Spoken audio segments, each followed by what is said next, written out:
Good noon all of you, how are you all? Welcome to shipping minds. Meenu, I am so sorry, मैं 3 दिन videos नहीं डाल पाई। मेरी थोड़ी सी तबीयत ठीक नहीं थी और साथ में मेरे पास बोर्ड अवेलेबल नहीं था क्योंकि मैं मेरे घर पे नहीं थी। नहीं तो मैं हो सकता है अपलोड भी कर देती कुछ वीडियोस। तो आज हम स्टार्ट करते हैं। हम यूनिट 3 पे हैं और आज हम देखेंगे नॉर्म्स एंड वैल्यूज़, क्योंकि इससे रिलेटेड क्वेश्चंस आते हैं, आप लोगों को ऑलरेडी पता है। नॉर्म्स एंड वैल्यूज़ हैं क्या? देखिए, मैंने यहाँ पे एक्सप्लेन किया है नॉर्म्स क्या होती हैं और इधर एक्सप्लेन किया है कि वैल्यूज क्या होती हैं। बस आप इन कीवर्ड्स को याद रखेंगे तो it's easy to find out के नॉर्म्स और वैल्यूज में डिफरेंशिएशन क्या है। देखिए, नॉर्म्स क्या है? स्पेसिफिक है। स्पेसिफिक यानी आपको बताया होता है ऐसा, ऐसी चीज है। स्पेसिफिक यानी नो शूज, आपको पता है। नॉर्म्स एंड वैल्यू, सबसे पहली बात क्या है, दोनों ही अनरिटन रूल्स हैं, है ना। आपको अपने हेड में पता है, आपके दिमाग में पता है कि ये चीजें हैं, हमें ऐसे से करना होता है और ऐसे से नहीं करना होता। तो नॉर्म्स क्या है? स्पेसिफिक। क्या आपको पता है, आप किसी टेम्पल में एंटर हो रहे हैं तो नो शूज, आपको शूज नहीं पहनने हैं। वैल्यूज क्या होती हैं? वैल्यूज होती हैं general in nature. General in nature क्या? जैसे ऑनेस्टी, आपको पता है आप ऑनेस्ट रहेंगे, वो बहुत अच्छी बात है, आपको ज्यादा रिस्पेक्ट मिलेगी। रिस्पेक्ट जो वर्ड है वो भी वैल्यूज में आता है। नॉर्म्स का नेक्स्ट क्या है? सोशल एक्सपेक्टेशन, यानी लोग आपसे कहीं ना कहीं एक्सपेक्टेशंस रखते हैं कि आप इस तरह से बिहेव करें सोसाइटी में। तो नॉर्म्स स्पेसिफिक है, आपको पता है आपको क्या करना है। देन सोशल एक्सपेक्टेशन, यानी सोसाइटी चाहती है कि आप इस तरह से एक पर्टिकुलर वे में बिहेव करें। तो जैसे टच फीट, अपने एल्डर्स के फीट टच करना, उन्हें रिस्पेक्ट करना, उन्हें ग्रीट करना, उन्हें अगर कोई आपके घर में आया तो उसको अच्छे से वार्म वेलकम करना, ये सब कुछ आ जाता है नॉर्म्स में। Then code of conduct. Code of conduct क्या है? कोड्स ऑफ कंडक्ट का मतलब होता है how to behave in a particular manner, किस तरह से आपको बिहेव करना है, क्या आपका नेचर होना चाहिए, कैसे आपका वे ऑफ टॉकिंग होना चाहिए, आप एक पर्टिकुलर किस इंसान से बात कर रहे हैं तो उस पर भी डिपेंड करता है कि आपका वे ऑफ टॉकिंग कैसा होगा। अभी देखिए, आप अपने एल्डर से बात कर रहे हैं तो आपका way of talking something different होगा। आप अपने बच्चों से बात कर रहे हैं तो कुछ अलग भी तरह से आप बात करेंगे। अपने फ्रेंड से कर रहे हैं तो वो एक फ्रैंक वाला बिहेवियर होगा आपकी। ऐसा तो नहीं है ना कि आप अपने किसी एल्डर से बात कर रहे हैं तो आप उनके साथ लगे हुए हैं, अरे यार और बता क्या हाल है, ऐसे नहीं करेंगे। तो ये है कोड्स ऑफ कंडक्ट, यानी आपको एक कुछ बताया गया है कि ऐसे से आपको बिहेव करना है। तो ये होते हैं नॉर्म्स में। एक और चीज, norms are appropriate and applicable.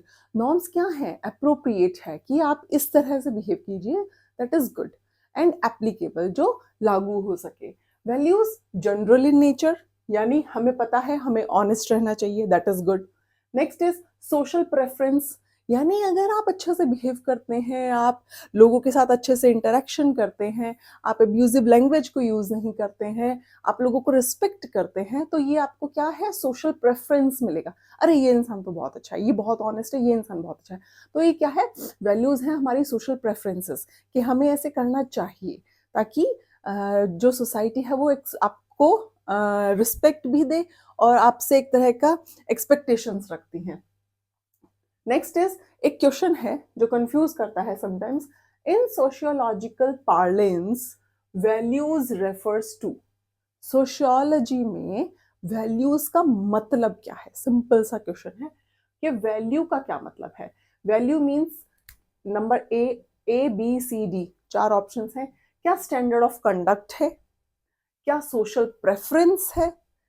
क्या क्वालिटी ऑफ कल्चर्ड पर्सन है? या फिर आइडियल्स है? वैल्यूज किस में आएगा? अब भी मैंने एक्सप्लेन किया है, वैल्यूज है आपका सोशल प्रेफरेंसेस, ये है आपका आंसर।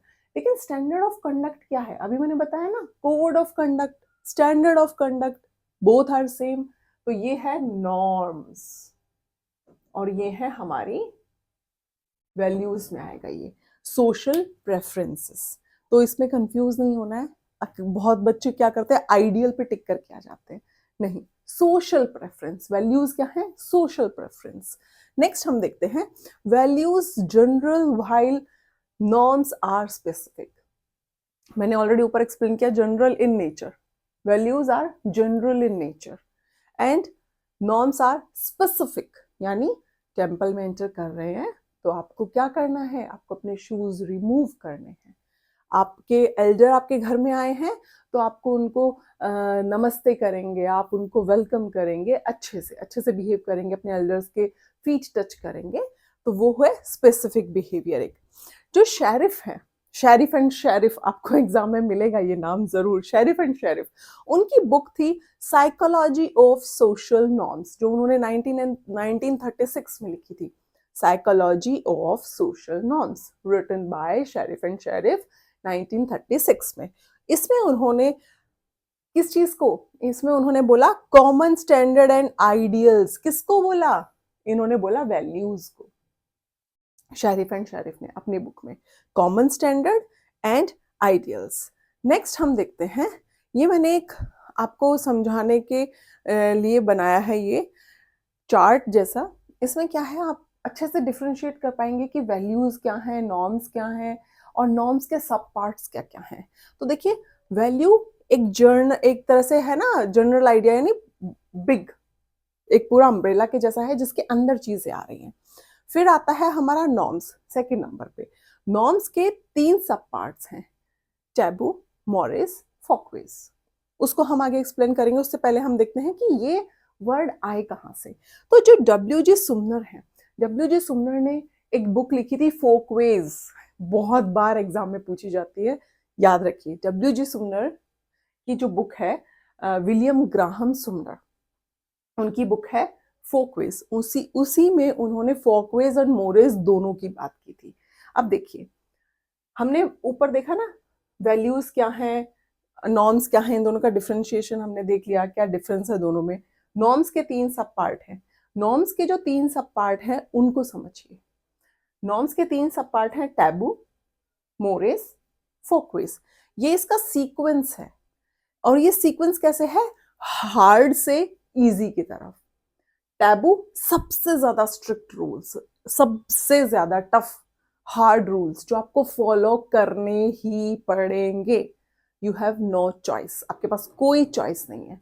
टैबू, टैबू क्या है, स्ट्रिक्टेस्ट, सबसे ज्यादा स्ट्रिक्टेस्ट, कि आप ये इस चीज को तो आप अनदेखा कर ही नहीं सकते, इजी नहीं ले सकते। तो साथ में मस्ट नॉट, कुछ प्रेफरेंसेस, कुछ प्रिस्क्रिप्शन टाइप, आपको जैसे डॉक्टर प्रिस्क्रिप्शन देता है ना, समटाइम्स मान लीजिए आपको कोल्ड है तो डॉक्टर बोलेगा आप ये चीज तो बिल्कुल भी मत खाना। जैसे हमारा कई बार गला खराब होता है ना, तो डॉक्टर बोलते हैं आप तली हुई चीजें मत खाइए, आप तेल वाली चीजें मत खाइए, आप अचार मत खाइए, क्योंकि उससे आपके जो थ्रॉट की कंडीशन है और ज्यादा वर्स हो सकती है। तो यानी वो मस्ट नॉट, ऐसा तो करना ही नहीं है, दैट इज टैबू। टैबू के लिए एक और वर्ड यूज होता है, that is incest taboo. Incest taboo का मतलब होता है सेक्सुअल रिलेशनशिप्स से रिलेटेड, कि आप किन लोगों के साथ सेक्सुअली इन्वॉल्व हो सकते हैं और किन के साथ नहीं हो सकते हैं। मस्ट नॉट, टैबू में क्या आएगा, मस्ट नॉट, इंसेस्ट टैबू। जैसे मदर एंड सन आपस में इन्वॉल्व नहीं हो सकते, उन दोनों के बीच में सेक्सुअल रिलेशनशिप नहीं हो सकता, must not. Father and daughter के बीच में नहीं हो सकता, मस्ट नॉट, ये याद रखिए, taboo. Next is mores. Mores क्या है, स्ट्रिक्ट है, ठीक है, स्ट्रिक्टर रूल है वो, मस्ट, कि आपको ऐसा कर लेना चाहिए, ठीक है।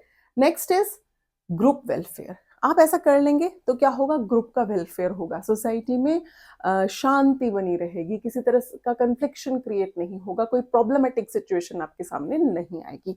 तो मस्ट है कि ठीक है ऐसा आप करें तो बहुत अच्छी बात है।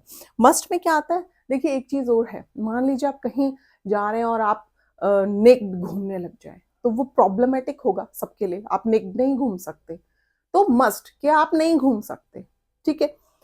Next is Folkways. फोकवेज क्या, बहुत ज्यादा स्ट्रिक्ट नहीं होते हैं ये rules, not so strict, should behaviour है ये, शुड, अगर आप ऐसा कर लेंगे तो अच्छा है, देखिए आप ऐसा कर लीजिए दैट इज गुड, नहीं भी करते हैं तो आपकी मर्जी है, ये वो चीज है। फोकवेज क्या है, आपकी इच्छा पे निर्भर है, अगर आप ऐसा कर लेते हैं then that is good, it is good for the society, for the people. लेकिन अगर आप ऐसा नहीं भी करते हैं then it's totally your choice, आप नहीं करना चाहते, ठीक है। अभी जैसे आप मोरेज में क्या है, आप बिल्कुल नेक्ड घूमेंगे, दैट इज प्रॉब्लमेटिक, नहीं करना ऐसा। आप अगर शर्टलेस घूमते हैं, है ना, सलमान खान भी बहुत सारे गानों में अपनी शर्ट निकाल के फिर डांस करते हैं, तो वो इतना ज्यादा प्रॉब्लमेटिक नहीं है, आप शर्ट पहन लेंगे दैट इज गुड, नहीं भी पहनते हैं that is also okay okay. ये तो नहीं कहेंगे बहुत अच्छी बात है, लेकिन शुड क्या है, आप ऐसा मत कीजिए। आप मार्केट में जा रहे हैं, आप कहीं भी जा रहे हैं, आप मॉल में जा रहे हैं, आप किसी के घर गए हैं, तो ऐसा नहीं है ना कि शर्ट उतार के जाएंगे, है ना।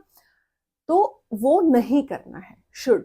अब ऐसा तो है नहीं कि कोई आप शर्ट उतार के जाएंगे, मार्केट में घूम रहे हैं, कहीं भी शॉपिंग कॉम्प्लेक्स में घूम रहे हैं, तो लोग आपको सूली पे टांग देंगे अगर आप शर्टलेस हैं। ऐसा नहीं होगा, लेकिन ऑकवर्ड होगा वो ऐसा भी नहीं है कि एक्सेप्टेबल नहीं है, एक्सेप्टेबल है, but it is not good. अच्छा नहीं मानेंगे लोग उसे, तो that is should for quiz, not so necessary. आपकी इच्छा है, आप कुछ चीजें हैं सोसाइटी में फॉलो करें, बहुत अच्छी बात है, नहीं फॉलो करें, ऑल योर चॉइस। तो ये याद रखना है, taboo strictest rule, mores stricter, folkways not so strict. Simple सा है ये। आप टैबू को याद रख लीजिए, टी से टैबू, टी फॉर टफेस्ट, यानी बहुत हार्ड एंड स्ट्रिक्ट रूल्स हैं, बस इसको इस तरह से याद रखिए, टी टैबू टफेस्ट। अगर आप एक दो को भी अच्छे से याद रख लेंगे, फोकवेज नॉट सो स्ट्रिक्ट। तो ये है हमारा आज का, that is norms and values. इसमें स्पेसिफिक रूल्स क्या होते हैं, नॉर्म्स का क्या मीनिंग है, वैल्यूज का क्या मीनिंग है, ये सब कुछ इसमें आ गया। तो हम मिलते हैं नेक्स्ट वीडियो में, and please do like, subscribe and share my YouTube channel. Thank you so much, bye bye and take care.